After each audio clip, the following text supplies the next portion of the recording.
बहुत सारे लोग इस चीज को लेकर परेशान रहते हैं, क्या उनको एनपीएस में मतलब पेंशन स्कीम में इन्वेस्ट करना चाहिए कि नहीं करना चाहिए।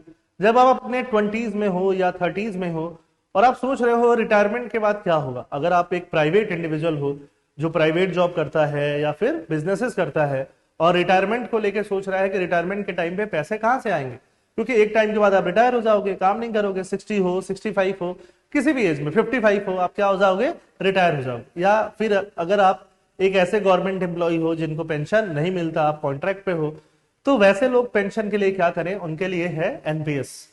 एनपीएस न्यू पेंशन स्कीम या नेशनल पेंशन स्कीम, जो भी बोल सकते हो, बोल लो आप इसको।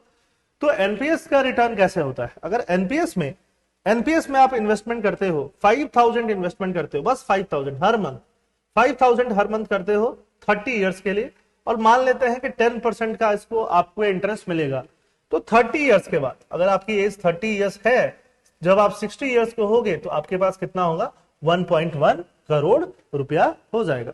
1 करोड़ 1 रुपए की खास बात यह होगी कि इसमें से 40% एन्युइटी है, 40% मैंडेटरी है ये, ठीक है। एन्युइटी का मतलब मैं आपको बताता हूं, और 40% के अलावा 60% तक पैसा आप निकाल सकते हो, मतलब 1.1 का 60% करोगे तो 66 लाख आएगा, 66 लाख पैसा आप लेके जाओ, ठीक है। उस पैसे से आपको घर खरीदना है तो घर खरीदो, गाड़ी खरीदनी है गाड़ी खरीदो, किसी काम में लगाना है किसी काम में लगाओ, या इसको वापस से म्यूचुअल फंड में डाल देना है कि यह पैसा ग्रो होता रहे, और उससे सिस्टमेटिक विड्रॉल करा लेना है, सिस्टमेटिक विड्रॉल कि हर महीने 20-20 हजार 30-30 हजार आपको मिलता रहे और बाकी पैसा कम नहीं हो, तो ये काम कर सकते हो। लेकिन 40% एन्युइटी है। एन्युइटी का मतलब क्या है कि ये पैसे वहीं पे रह जाएंगे, आपके एनपीएस में ही रह जाएंगे, इससे आपको एक फिक्स पेंशन आते रहेगा। वो पेंशन 25,000 30,000 के अराउंड होगा, वो बढ़ेगा नहीं, वो हर साल बिल्कुल नहीं बढ़ेगा, वो इन्फ्लेशन के हिसाब से बिल्कुल नहीं बढ़ेगा, और वो तब तक आपको मिलेगा जब तक आप जिंदा हो। आपके मर जाने के बाद आपके फैमिली वालों को वो ट्रांसफर नहीं होगा, ठीक है।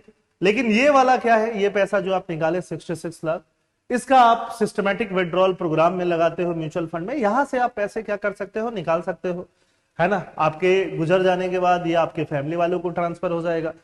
तो कुछ पैसा ऐसा है जो आप अपने साथ अपने फैमिली वालों को ट्रांसफर कर दोगे, कुछ ऐसा है जो मार्केट क्रैश भी हो, इवन जैसे ईरान वॉर हुआ मार्केट क्रैश हुआ, कोविड हुआ मार्केट क्रैश हुआ, एक फिक्स इनकम आपको देते रहेगा जब तक आप जिंदा हो। तो एनपीएस की यही खास बात है कि आपको फिक्स इनकम देते रहता है। प्रॉब्लम यह है कि वो पैसा लॉक हो जाता है, ठीक है। वो पैसा आपको वो 40% आप निकाल नहीं सकते हो। तो मुझसे दो लोग तरह के लोग पूछते हैं कि उन्हें क्या करना चाहिए, तो मैं हमेशा यही एडवाइस देता हूं कि अगर आपके पास 10,000 15,000 पर मंथ हो इन्वेस्ट करने के लिए, कुछ अमाउंट 3-4,000 आप एनपीएस में भी लगा दो, 5,000 लगा दो, है ना, और बाकी पैसा आप म्यूचुअल फंड में इन्वेस्ट करते रहो। तो आपके पास एनपीएस क्या देता है, एनपीएस आपको डिसिप्लिन देता है। एनपीएस 60 इयर्स तक आपके पैसे को लॉक कर देगा, आप पैसा निकाल नहीं पाओगे, है ना, क्योंकि थोड़ा ही क्राइसिस आता है हम तुरंत सोचते हैं पैसा निकाल लेते हैं, पैसा निकाल लेते हैं।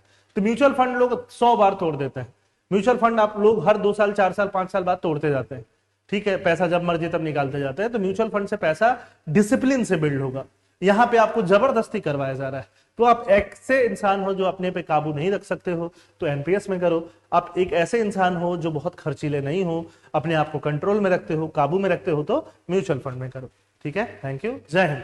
और ये सारी चीजें मैं आपको और डिटेल में बताऊंगा कब, जब आप फाइनेंशियल स्टेबिलिटी की क्लासेस, फाइनेंशियल डिसिप्लिन की क्लासेस करोगे तब।